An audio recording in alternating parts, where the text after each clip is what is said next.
Assalamualaikum warahmatullahi taala wabarakatuh. Bismillahirrahmanirrahim. Lanjutan yang kemarin membahas tentang masalah uh, Ismul Azam Allah Subhanahu wa taala. Sekarang kita akan membahas hal yang lain.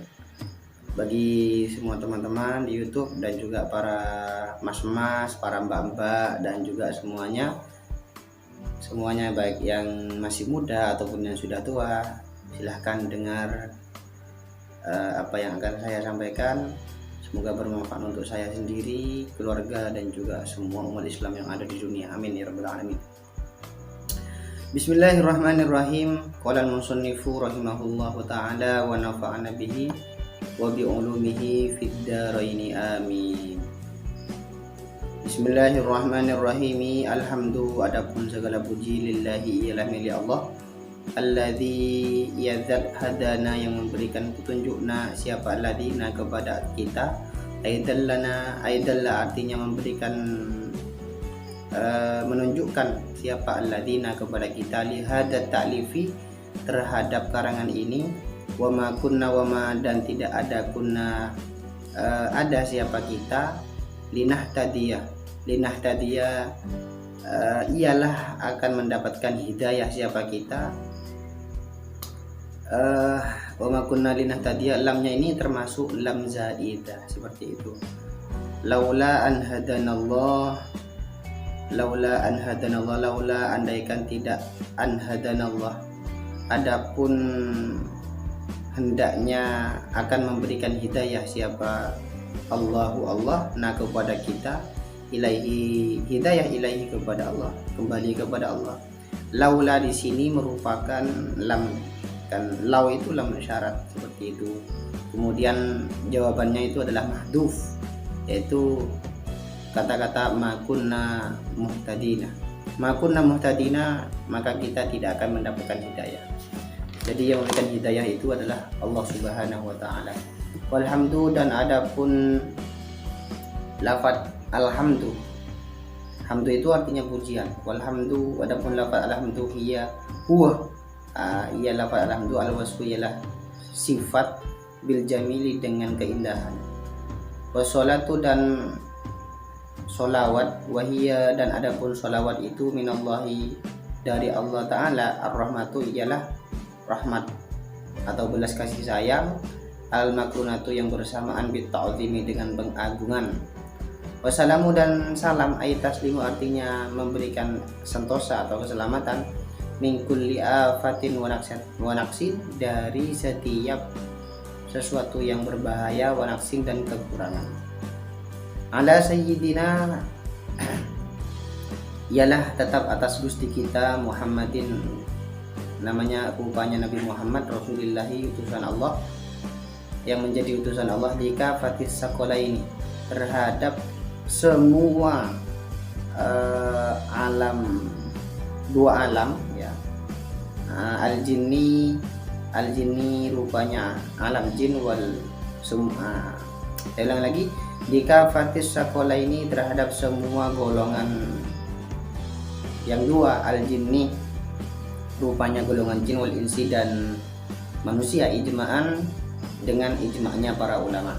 Wakadha, dan ialah seperti sama dengan al-jin wal insi, al-malaikatu, adapun para malaikat.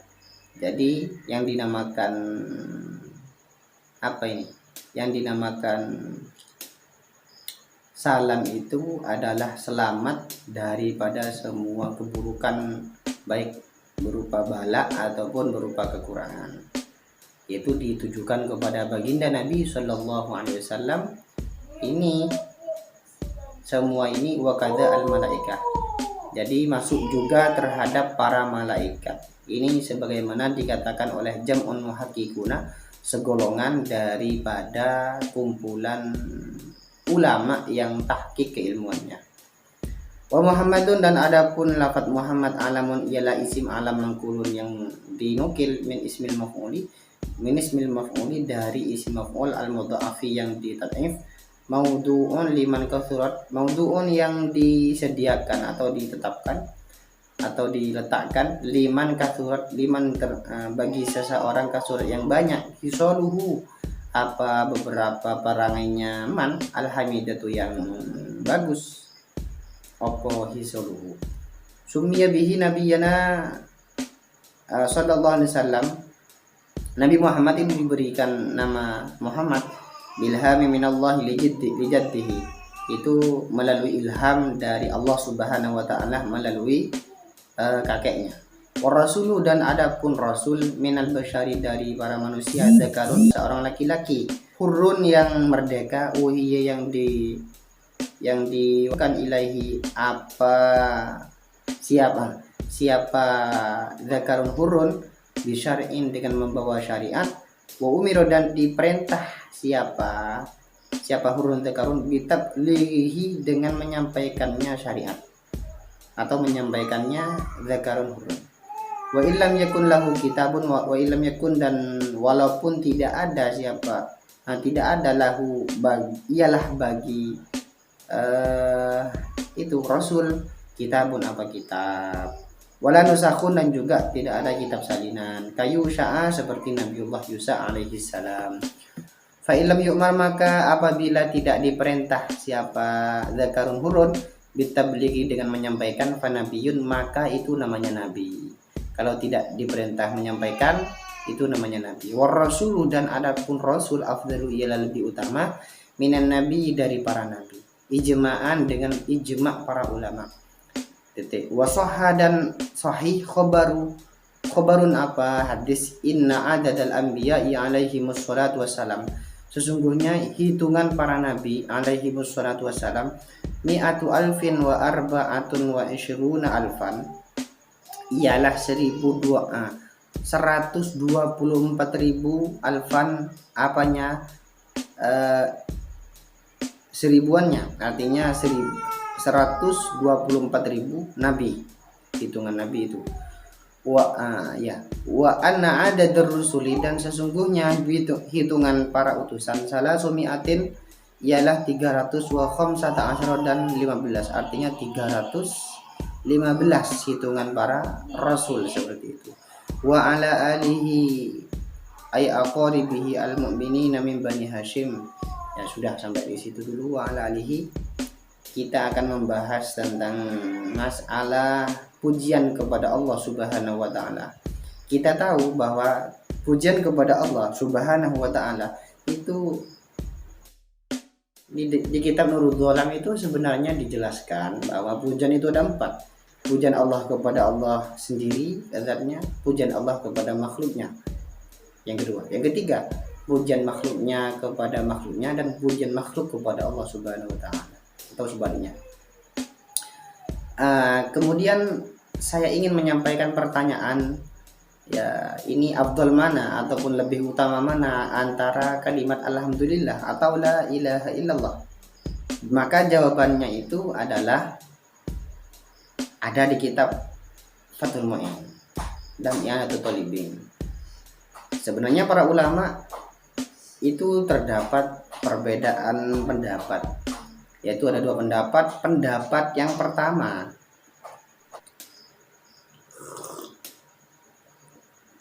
alhamdulillah,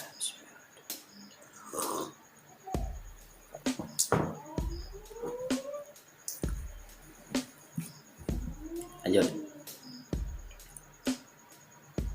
Golongan ulama yang pertama mengatakan bahwa yang lebih utama itu adalah alhamdulillah. Yang lebih utama itu adalah alhamdulillah. Kenapa? Alasannya adalah di dalam alhamdulillah itu terdapat pujian dan juga tauhid.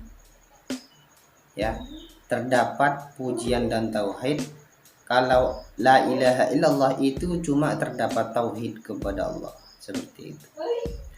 Alasannya atau hujahnya adalah hadis Abu Hurairah dan Abi Sa'id radhiyallahu anhu marfu'an, man qala la ilaha illallah kutibat lahu 20 hasanatan wa hutta anhu 20 sayyi'atan. Siapa saja yang membaca la ilaha illallah, maka dia dicatat baginya, ya, dicatat baginya 20 kebaikan, dan juga akan dihapus darinya 20 kebaikan. Waman qala alhamdulillahi rabbil alamina, maka kutibat lahu salasuna hasanatan, maka dicatat baginya 30 kebaikan dan dihapus bagi dirinya 30, dihapus baginya 30 keburukan-keburukan. Itu pendapat yang pertama. Kemudian pendapat yang kedua, wa dhahabat ta'ifatun ila sani, ada satu golongan yang memilih la ilaha illallah. Kenapa kok la ilaha illallah itu lebih utama daripada alhamdulillah? Alasannya karena tumfil kufrah, sebab satu kalimat yang berupa la ilaha illallah itu dapat menafikan, dapat menyingkirkan kekafiran. Seseorang bisa menjadi muslim gara-gara satu kalimat la ilaha illallah Muhammadur Rasulullah. Itu alasannya. Dan juga karena la ilaha illallah, nanti orang-orang Islam atau makhluknya Allah itu akan ditanyakan tentang itu, tentang la ilaha illallah.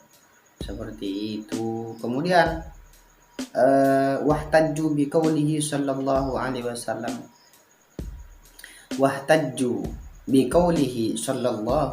wasallam, para ulama yang kedua ini, golongan yang kedua, memberikan hujjah miftahul jannati la ilaha illallah, kuncinya surga adalah la ilaha illallah. Wa biqaulihi sallallahu alaihi wasallam, dan juga hujjah yang kedua, dahulunya Nabi Muhammad, afdalu ma kuntu ana wan nabiyuna min qabli la ilaha illallah. Ini lebih jelas bahwa paling utamanya sesuatu yang saya katakan dan juga nabi-nabi yang sebelum saya la ilaha illallah ialah lafaz la ilaha illallah. Itu Nabi Muhammad yang mengatakan sendiri.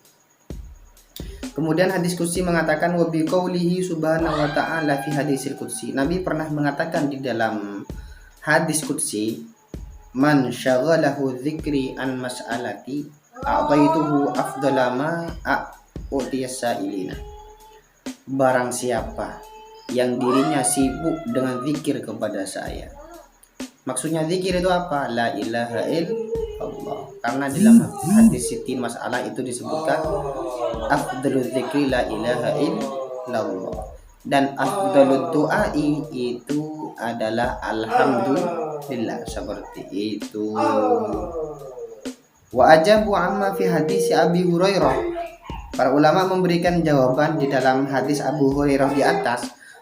Kalau baca la ilaha illallah itu dihapus 20 dan dihapus 20 dan diberikan kebaikan 20. Itu maksudnya yang 20 itu lebih berat, lebih berbobot nilainya daripada kebaikannya alhamdulillah. Seperti itu. Coba teman-teman. Ini di dalam kitab I'anatul Talibinnya. Kemudian masalah ifradus salat wassalam. Yang kedua ini tentang pertanyaan masalah bolehkah memisah antara sholat dan salama dalam sholawat. Ini dijelaskan setelah video yang satu ini. Kalau masalah karohatu ifradus sholati ani salam, di dalam kitab Mawahibul Jalil, syarahnya Mukhtasar Khalil, yang kitab ini merupakan karangannya Abi Abdillah Muhammad bin Abdurrahman Al-Maghrabi yang wafat pada tahun 954. Di dalam kitab ini dijelaskan halaman 28 ya, yang kata-katanya ada di mas'alatun. Bismillahirrahmanirrahim. Mas'alatun sya'a fi katsir min kalamil ulama'i.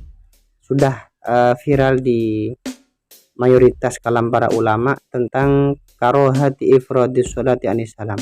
Makruhnya mengifrad ataupun menyendirikan sholawat dari salam wa aksihi dan sebaliknya. Di antara ulama yang memberikan hukum makruh itu adalah Sorrah bil karoha an-Nawawi, yaitu Imam Nawawi. Kemudian ini ada ulama yang mengatakan tidak berani mau mengatakan makruh, yaitu Ibnu Hajar al-Haytami. Dan hal ini disampaikan oleh Syekh Asy-Sakhawi di dalam Qaulil Badi' wa tawaqqafa syekhuna, dan mauquf guru kita yakni Ibnu Hajar fi itlaqil karohati, di dalam mengucapkan hukum makruh. Wa qala fihi nazar, dan Ibnu Hajar mengatakan fihi nazar, bahwa di dalam ifradus sholati anis salam itu masih nazar. Kalau kata Imam Nawawi itu hukum makruh, kalau Ibnu Hajar mengatakan nazar, masih belum berani mau mengatakan makruh. Kemudian ada yang mengatakan makruh juga di sini, yukrahu ayyufridus sholata wa la yusallima aslan. Itu makruh hukumnya kalau baca sholawat tanpa dibarengi dengan salam. Kalau memisah ya, kalau sholawat di satu waktu dan juga dia itu mengeluk salam kepada Kanjeng Nabi di waktu yang lain, itu yakunu mumtasilan indaha, itu dapat pahala seperti itu. Di antara juga para ulama yang mengatakan hal ini adalah makruh adalah kalangan siapa itu, madhab Malikiyah. Wa dzukira fil khotimah manamatun taqtadi annaha la yanbawi ifradus sholati ala taslim walam akif li ahadim minal malikiyah fi dzalika ala kalamin illa ma ra'aituhu fi akhir nuskhatim fil masail al-malfudhah annahu yukrahu dzalika walam ya'zuhu. Intinya di kalangan malikiyah itu mengatakan makruh seperti itu. Juga yang mengatakan makruh juga jumhurul muhaddisin, yaitu jumhur ulama ahli hadis, karroha ifradus sholati anit taslimi wa aksihi, yaitu tentang hal ini di jumhur muhaddis mengatakan makruh ifradus sholati anit taslim wa aksihi. Kemudian di atasnya yang mengatakan tidak makruh itu adalah inilah di kata-kata ini, wa qala qablahu istadalla bi hadisi Ka'b bin wa ghairihi. Yang mengatakan tidak makruh itu berlandaskan hadisnya Ka'ab dan selainnya, bahwa ifradus sholati ala taslim itu tidak dimakruhkan, begitu pula sebaliknya. Ya, semuanya ada landasannya. Kenapa kok tidak dimakruhkan? Li anna ta'limat taslim, karena mengajarkan taslim taqaddama qabla ta'limis sholati, itu lebih dahulu, itu telah lebih dahulu, ya lebih majulah sebelum, artinya lebih dahulu diajarkan taslim sebelum sholawat seperti itu. Tapi meskipun tidak mengatakan makruh, kalau kita mau mengarang kitab itu seharusnya dituliskan sholawat kepada Nabi dan salam. Karena kenapa? Ada satu masalah di kitab ini. Qala Ibnu Naji fi awwal syarhil mudawwanah ifradus sholati anit taslimi wa aksihi afta ba'duhum biraddi kutubil hadis. Sebagian ulama itu menolak terhadap kitab-kitab hadis ketika di dalamnya tidak ditemukan lafaz sholawat kepada Nabi Shallallahu Alaihi Wasallam. Imam Sakhawi pernah mengatakan ana nuskhotan minat tamhidi, ini di bawah ini ya, di pengantar Ibnu Abdul Bar, ta'ammada sahibuha tarkas sholati ala nabi, beliau bersikukuh meninggalkan sholawat kepada kanjeng Nabi di dalam tulisan karangan beliau. Ternyata apa yang terjadi? Fana koso, kemudian berkurang, dzalika katsiran min tsamaniha, harga kitabnya menjadi kurang seperti itu. Waba'aha bi khabasin, dan dijual secara hina ataupun gimana ya, dijual dengan harga yang sangat murah lah. Jadi kalau ngarang kitab memang penting ditulisi di dalamnya adalah sholawat kepada Nabi Sallallahu Alaihi Wasallam. Walam yarfa'allahu linasikhiha ilman ba'da wafatihi. Allah itu tidak mengangkat derajatnya ilmunya beliau yang menyalin kitab itu setelah wafatnya Syekh Abdul Bar. Ma'annahu kana yusinu baban minal ilmi, padahal di dalamnya itu terdapat bab-bab yang sangat bagus di dalamnya. Nanti ya di sini disampaikan oleh Imam As-Sakhawi. Tuh, jadi ada yang mengatakan boleh, ada yang mengatakan Ada yang mengatakan boleh dipisah, ada yang mengatakan makruh seperti itu. Maksudnya boleh tadi adalah ulama itu tidak berani mau mengatakan makruh. Nah, di antara yang mengatakan tidak makruh adalah juga Syekh Utsaimin, ini Wahabi nih ya.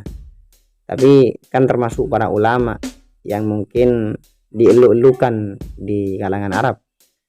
Apakah dimakruhkan ifradus sholati awi taslim ala Nabi sallallahu alaihi wasallam? Ijabahnya adalah atau jawabannya al-qaulur raji annahu la karahata fi ifradus sholati awi salam ala Nabi sallallahu alaihi wasallam ya adami dalil ala dzalik, karena memang tidak ada dalil. Urusan Wahabi urusan dalil. Bal inna Nabi sallallahu alaihi wasallam allama ummatahu at-tasyahhuda awalan, tasyahhud awal mengajarkan umatnya laisa fihi dzikrus shalat, tidak menyebutkan salat salawat seperti itu. Ini Syekh Saleh Utsaimin jilid 13 seperti itu. Ya, begitu yang dapat kami sampaikan, semoga memberikan inspirasi kepada semuanya, baik yang ada di timur ataupun yang ada di barat, di selatan ataupun ada di utara, baik laki-laki atau perempuan, janda ataupun perawan, semuanya semoga mendapatkan kebaikan dari Allah Subhanahu wa taala. Akhiran minni wabillahi taufiq wal hidayah. Assalamualaikum warahmatullahi wabarakatuh.